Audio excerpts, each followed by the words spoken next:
Every month tends to be, actually every month is a record-breaking month for us. We've never had a non-record-breaking month throughout the history of Genea.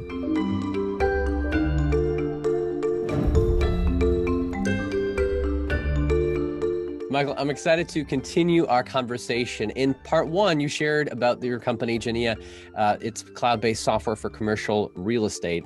In this discussion, I'm excited to dive a little bit deeper on hearing more about you, your journey. How did you get to where you are today?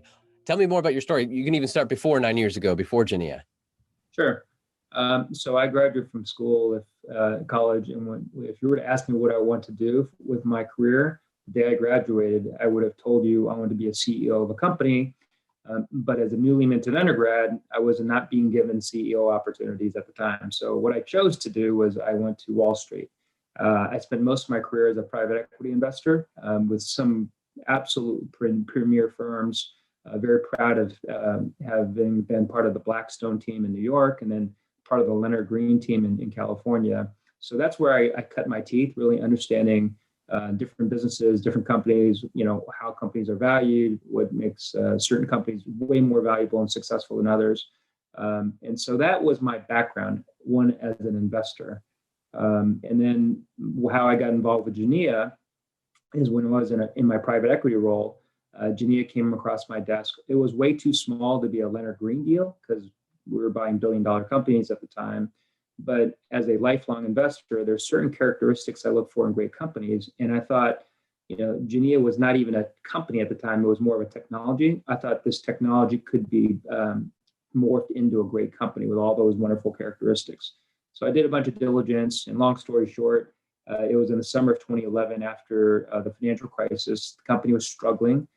And the board basically asked me, would you make an investment in the business and become the CEO? So having never run a company ever before, it sounded crazy for me to jump from being an investor to actually running a business.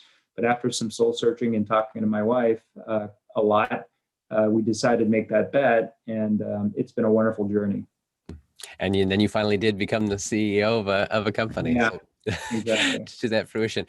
I'm curious, you mentioned there were certain criteria you look for when you're investing, and this met that criteria. What are just a couple of those, if you can share? Yeah, so in terms of characteristics of great businesses, one thing that as an investor we would value a lot are businesses that have recurring revenue streams, right? So when you think about Starbucks is a great business, but every day they open their door and they start with zero revenue. Apartment buildings are, viewed as very compelling businesses because as long as somebody's in a physical apartment building, they're paying rent every month. So there's a predictability to it. So I thought that the initial Overtime HVAC application that we had, we can charge a recurring revenue. And as long as we continue to demonstrate our value proposition, you have a predictability in terms of the revenue base. So with 99% customer retention, it's the leaky bucket syndrome, right? So if you have a business that has a very leaky bucket, then you could be adding more customers, but you could be losing more on the back end. For us, with 99% customer retention, we don't have much of a leak at all. So every month tends to be, actually every month is a record-breaking month for us. We've never had a non-record-breaking month throughout the history of Genea. When you bought in and started to grow it, how many customers and clients were there at that time? Yeah, great question. There was, when I first took over the business, we had about a dozen buildings around the country using our software. So only about 12. When you fast forward to today, across all our service offerings, we're well over 1,500 buildings around the country, over 250 million square feet. We're actually doing business with our access control product in 16 different countries. We actually now span outside of just commercial real estate. With our access control and our visitor management product, we are now doing access control for enterprise customers in their facilities. So if you're a DoorDash or an Instacart, those are a couple of our clients that use us in a global-wide basis for their facility management. Going from 12 to 1,500? Over 1,500, correct. Over 1,500. That's quite an accomplishment. When it comes to gaining new accounts and clients and marketing, do you see any common mistakes people doing when it comes to marketing in today's environment? Yeah. So I would say I definitely see a lot of mistakes. We're not to disparage Silicon Valley, technology companies, but we've taken the anti-Silicon Valley model, where the Silicon Valley model has historically, in my eyes, been great idea, raise a ton of capital because there's a ton of capital to be had, throw a ton of ideas around, and hopefully something sticks, and blitz the market with marketing. Because I'm a reformed private equity investor where cash flow is king, we've always had to earn our right to make that next investment. So we haven't had to raise a tremendous amount of capital. We've always grown the business. And as soon as we got to a certain level, that afforded us the confidence that we can then make that incremental investment. So point being is really understand the marketplace, really understand your customers, and we are very efficient in making sure that we have a return on our growth investments. So whether that's hire more salespeople, do more ad spend, whatever the case may be, we are very efficient at that. How do you get people's attention in today's world where it's just so overloaded with distractions and other opportunities and staying the status quo? In terms of our customers or? Yeah, when you're reaching out and to be able to get new customers. Yeah, so great. That's the relationship part, right? Part of the reason why we've been so successful is if you're a head of asset management, property management, engineering, or IT for any of our large customers, there are so many different commercial real estate technology companies that have popped up in the last, call it half a dozen years, where you don't have enough time to do your day job, let alone evaluate any of these customers or companies. And so part of the reason why when I referenced the brand is we have done HVAC sub-meter billing, now access control, because we've done a great job initially. We've proven ourselves. So yeah, we trust Genea. They take care of us. They generate value. It won't be a mistake for me to do business with them. So as we can help them solve problems, we get their attention. So I'll give you an example. When we bought the access control company in December, by the first 3 months of this year, right before lockdown, we had meetings with 40 of our top real estate customers at the highest level. No other technology company has access to that level of professional within our industry, but we've earned the right to do that, right? We want to say, whatever the next product is, they believe that we have the credibility to listen to us. Leading with trust, and that will lead to that credibility, and that you can introduce new products and be able to grow your market share. That's a long-term bet, because it's not a short thing to build trust. No, companies, certainly there are plenty of examples of companies that have, kind of been overnight successes. Those are far and few between. I think I'm a big believer in companies are built the old-fashioned way, is you have to kind of earn your reputation, earn your right to do business. Did you find any effective tactics or strategies or mentalities of building that trust early on with a customer that you found have worked? Yeah, actually, that's a great question. One of the things that really differentiates us versus any of the technology companies in our space is from day one, when I was recruiting the team to basically run Genea, going forward, I said, we're going to create one of the best customer service organizations, not just in software, not just in the space, but in any industry. We are going to take a white glove approach to this. So what does that mean? That means I want to have an emotional connection with our customers where they feel so passionate that we've done such a great job for them. And I likened it to the hospitality industry, right? When you look at a hotel, there are all kind of different hotels. What is a hotel? It's a building with a bunch of beds. And, why one is viewed as a 5-star hotel versus one is viewed as not is, certainly the amenities could be a part of it. But in my opinion, the biggest component is the service level. Is when you go into a 5-star hotel and they remember your name and the way they treat you and the way they conduct themselves, it creates an emotional connection. And so our customer success organization has that mindset. We look for people that have that DNA. Is how do we take our customers and really make them feel like they're special?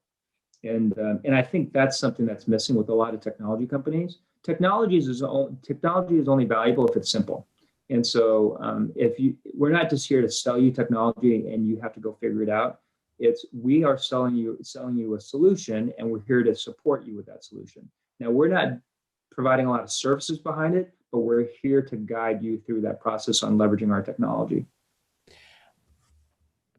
Very insightful to hear that it's the people in the team and the service that can create that sense of trust and credibility early on. That leads us nicely into the next question I want to ask you around building the team and hiring. What common mistakes do you see are made when it comes to hiring and building a team? Yeah. So having never run a business or even been in an operating company before I took over Genea, I actually leveraged not as much of my experiences in private equity in running the company. I leveraged more of my experience coaching my kids in basketball. And so when you're coaching basketball, the whole mindset is you're leveraging the skill sets, the individual skill sets of a bunch of players by laying out a game plan, having them making sure they understand the game plan, and then having them work together and communicate with accountability and transparency on executing the game plan. So very much that same mindset existed when I started assembling the team. So when you ask the question, what kind of mistakes can you make? Do not ever underestimate the power of culture and chemistry. So you can have the most talented individual, but if they don't work well with others, or if they just have whatever corrosive element that impacts culture in a negative way, it doesn't matter how talented you are, it's going to hurt the overall goal. And so I think that's where we've done a really good job, and probably what I'm most proud of is what we've built a team that has an incredible culture to it.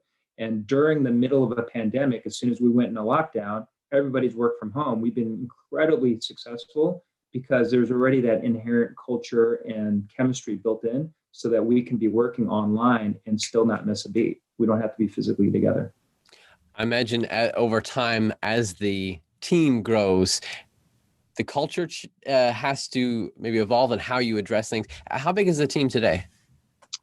When I first started, I had inherited a team of about 20 people. Worldwide now, we're about, I would say, somewhere between 60 and 70. Gotcha. And if you had to share any insight on lessons learned as the team has grown, that you found has been effective to make sure that culture stays effective and working well, anything you can share? Yeah, look, I think it's important to be loyal to the people that have gotten you there, but also everybody on the team has a responsibility to make sure that we have the appropriate team members around us to get to the next level. So, I've seen this and I've read about it, and I've heard a lot of stories how somebody who had gotten to the company to a certain spot just wasn't capable of, helping the company get to the next level, which requires a different level of skill. Sometimes people can morph and develop those skills. Sometimes they just tap out. And so I think really understanding people's capabilities, and one of the things we focus on is putting people in a position to succeed. So it's not a tenured organization. Just because you've been a member of the whatever department for the longest period of time doesn't naturally make you all of a sudden the manager of the department. Managing a department versus actually doing all the things that people need to do within the department are two totally different skills. So those are things that we're constantly monitoring, and we want people to be around for a long time, but let's put them in a position to succeed. Going forward, what hurdles do you see you're going to need to overcome, whether it's, we could even look at COVID and how that's affecting maybe even your customer base. How are you planning on overcoming and moving forward into next year? Yeah, so I think every company has has had to, pivot the way they operate, obviously because of lockdown and COVID. We are actually very fortunate in that we haven't really lost customers during this period of time. We've had still our 99+% customer retention, and by now we define COVID as March 16th, the week of March 16th when we went into lockdown. We've signed, it's now approaching over close to 200 new contracts. So we've grown quite a bit during COVID. In terms of the biggest challenges, the opportunities are very promising for us, going forward. It's all about execution. And so that's where I'm spending a lot of my time right now is, executing to have high net promoter scores and high customer retention, going from where we were 9 years ago to now, are going to be very different going from where we are now to, becoming that 800-pound gorilla. So making sure that we develop the processes and the systems and we have the talent to make sure that we can replicate that at scale is the biggest challenge that I'm thinking about right now. Are there any books, audiobooks, or podcasts that you have enjoyed and would recommend? I'm a big fan of How I Built This. It's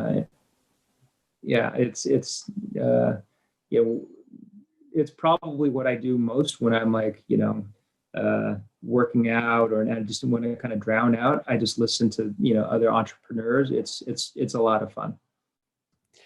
Last question I have for you, Michael, what kind of technology innovations do you predict we will see in the near term, the next year or two, and long term, 5-10 years from now?